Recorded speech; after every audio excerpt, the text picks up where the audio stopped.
월말 김어준입니다. 전국민 백신 접종 70% 돌파 기념 위드 코로나 특집. 이번 달은 밖으로 계속 나갑니다. 자연 다큐, 낚시, 이번엔 여행 두 분을 모셨습니다. 2019년 오토바이 바이크로 유라시아 대륙 횡단을 시도하다 부상으로 귀국하신 간영훈 선생님 모셨습니다. 안녕하십니까? 네, 안녕하세요. 간영훈입니다. 2018년 렉스턴 차를 타고 시베리아 횡단에 성공하고 코로나를 만나서 1년간 조지아에서 살다 오신 강현철 선생님을 모셨습니다. 안녕하십니까? 안녕하세요. 강희철입니다. 네. 출발 지점은 동해안으로 같았는데 이제 선택한 수단이 달랐고 선택한 경로도 달랐고 선택한 동행도 달랐어요. 예.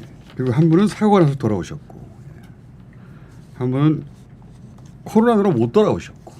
자, 우선 동기부터 여쭤볼게요. 먼저 실패하신. 아니 실패라기보다는 이어서 가야 될 건데 그때 자빠져서 부러져가지고선 잠시 부상으로. 네. 네, 실패죠.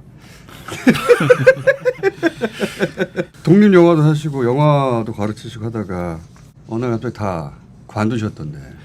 뭐 여러 가지 이유가 있는데 어느 날 속이 안 좋아서 검사를 해보니까 간 수치가 거의 간경화 수준까지 나와서 그때 많은 생각을 했죠. 일들을 좀 그만두고 떠나게 됐었죠. 그때. 간 수치가 나빠서 시작됐고요.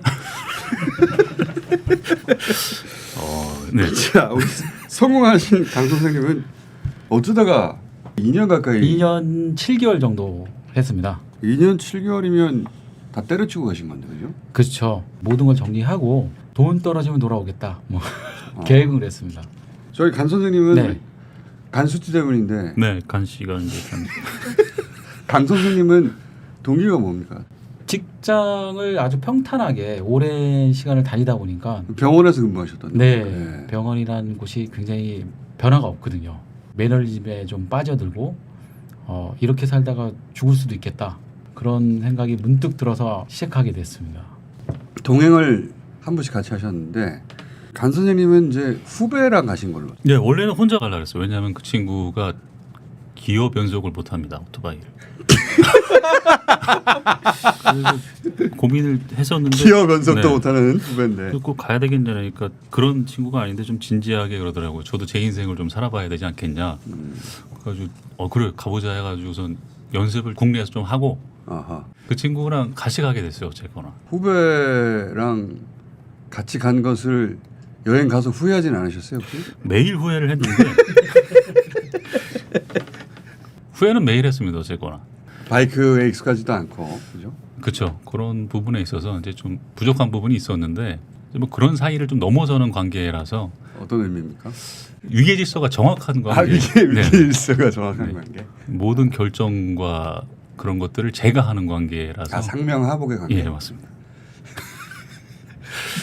자, 강 선생님은 누구랑 같이 가셨습니까? 저는 여자친구랑 같이 갔습니다. 후회는 안 하셨나요? 후회는 안 여자친구가 합니다. 듣고 있을 수도 있구나 이 방송. 네, 후회는 안 합니다.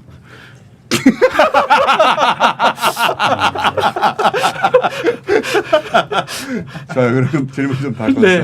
네. 아직 헤어진 거 아니죠? 네, 안 헤어졌습니다. 예. 예. 좀 곤란한 질문 다행히, 잘했네요. 예. 예. 불편한 점은 없으셨나요?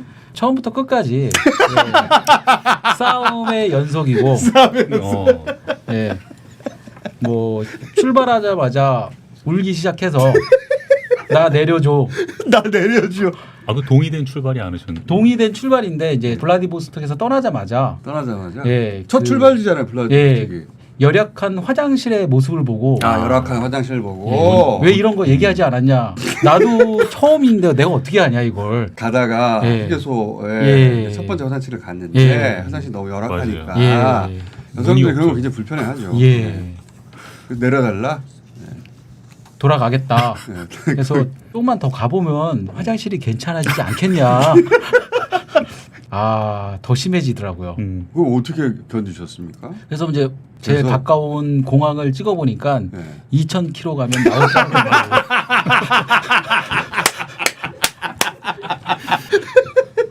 그래서 가는 동안 한반도 크기를 넘어서네요. 네. 그래서 도시에 도착하면 환경이 좋아지거든요. 도착해서 또 마음이 좀 풀리고. 예, 마음이 풀리고 이렇게 도시로만 갈 수 있다면 여행을 계속 할 수도 라고 있다라는 말을 생각을 좀 듣고 바꾸셨는데 예, 떠나자마자 또 시작하는 거죠. 또 다음 공항 네. 또 2,000km.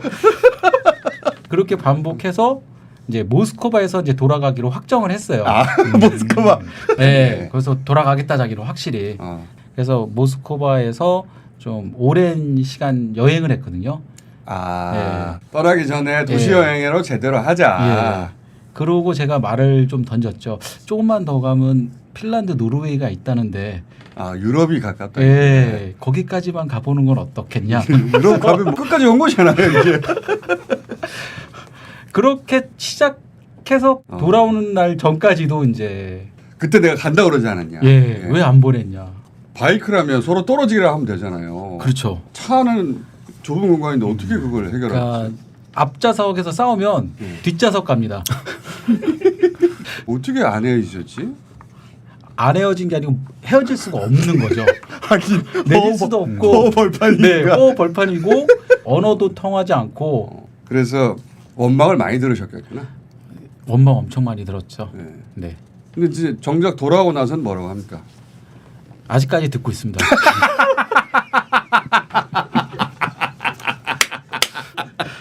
혹시 간 선생님은 후배한테 원망 같은 건 안 들으셨어요? 중간에. 후배는 저를 이제 어떤 인생의 어떤 동반자 같은 느낌으로 생각해도 뭔가 이렇게 계기를 만들어줬던 상황이 돼서 고마워했구나. 고마워하죠. 네. 고마워했고. 이렇게 이제 전혀 다른 동행과 함께 여행을 하셨는데 대륙횡단에 수단이 많잖아요. 열차도 있고 뭐 현지 교통을 이용할 수도 있고 비행기도 있고. 근데 왜 두 분은 굳이 바이크 그리고 차를 선택하신 겁니까? 보통 바이크 타고 여행하시는 분들은 시작이 이완 맥그리거랑 찰리 부어만이 했던 롱웨이 다운하고 뭐 그런 것들이 있습니다. 거기서는 거꾸로 영국에서부터 출발해서 대륙횡단을 하죠. 그거 보면서 뭔가 가슴에 불이 일기 시작하죠. 정보를 찾아보고 꽂히게 되면 바이크를 타고 거길 달리는 것만 생각이 나거든요. 그리고 이제 가장 먼저 바이크를 선택해야 되잖아요. 그렇죠. 근데 바이크 선택에서부터 고민되는 거 아닙니까? 수많은 종류의 바이크가 있는데. 정보가 국내는 거의 없고 외국 라이더들이 오토바이를 타고 세계 여행하는 사람들이 한 몇 명 있습니다.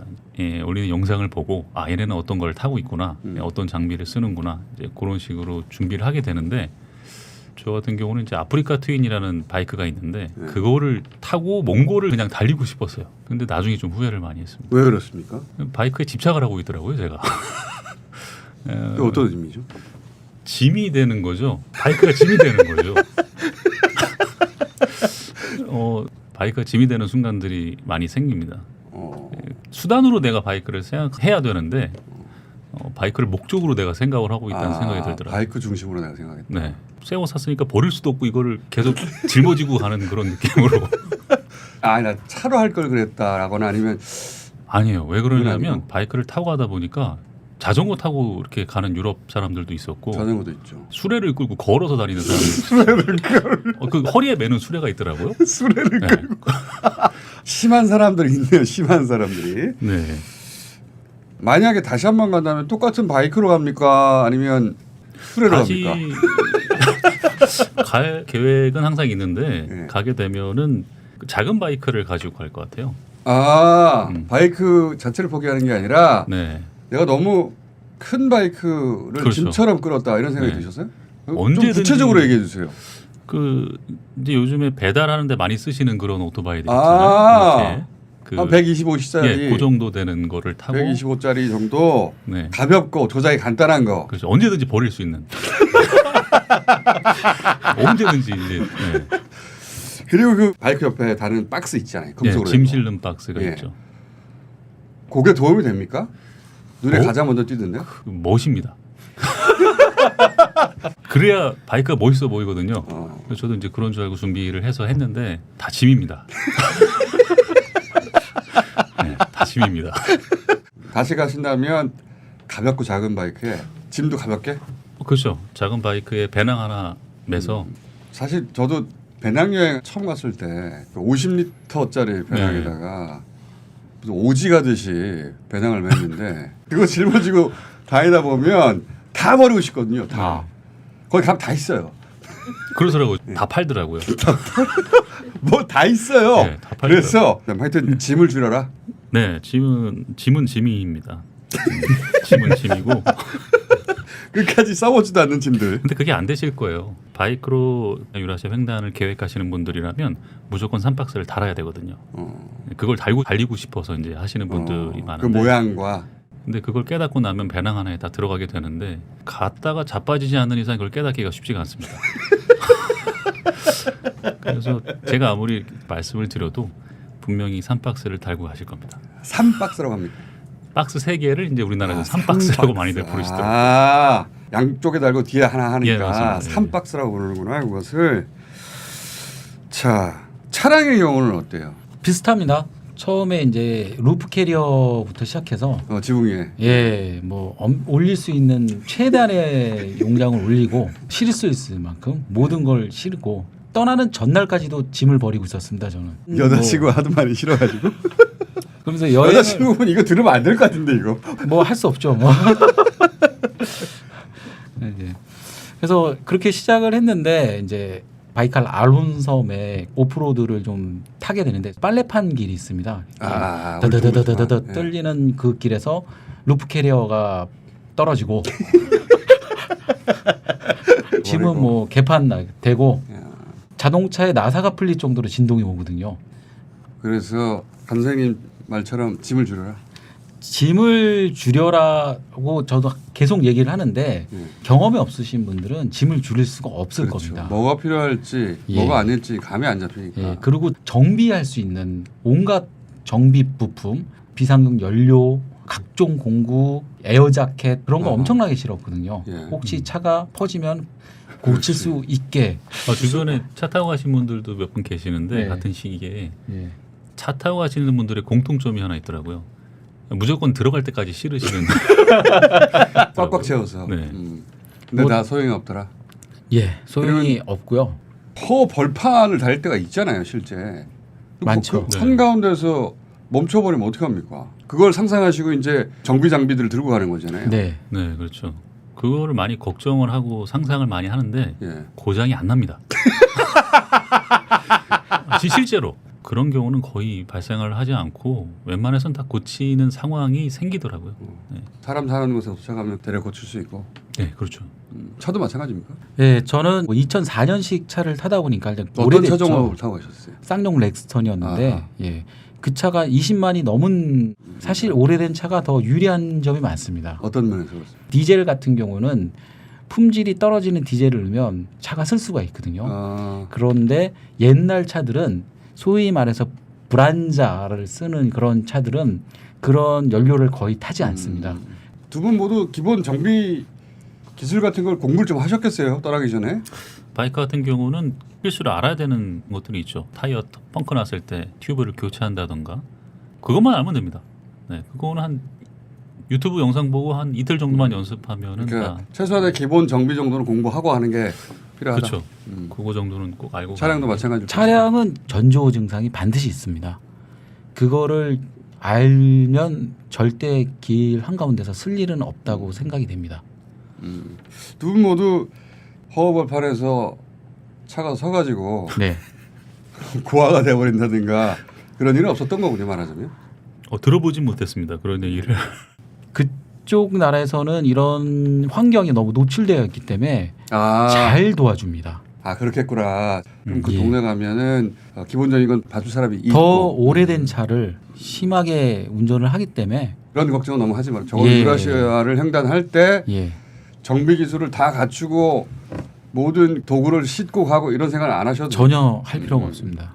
가서 깨달으신 거겠죠. 두 분. 예, 가서 깨달았고요. 다시 출발한다면 예. 그런 정비에 필요한 건 모두 다 버리고 짐은 가벼워야 됩니다.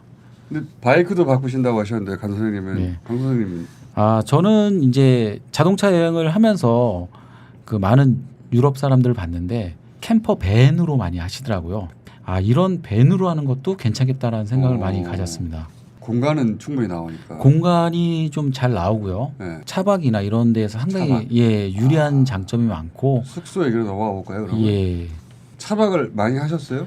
네. 러시아 횡단할 때는 34일 동안 한 25박 정도 했습니다. 여자친구분이 떠나고 싶기도 했겠네요. 네.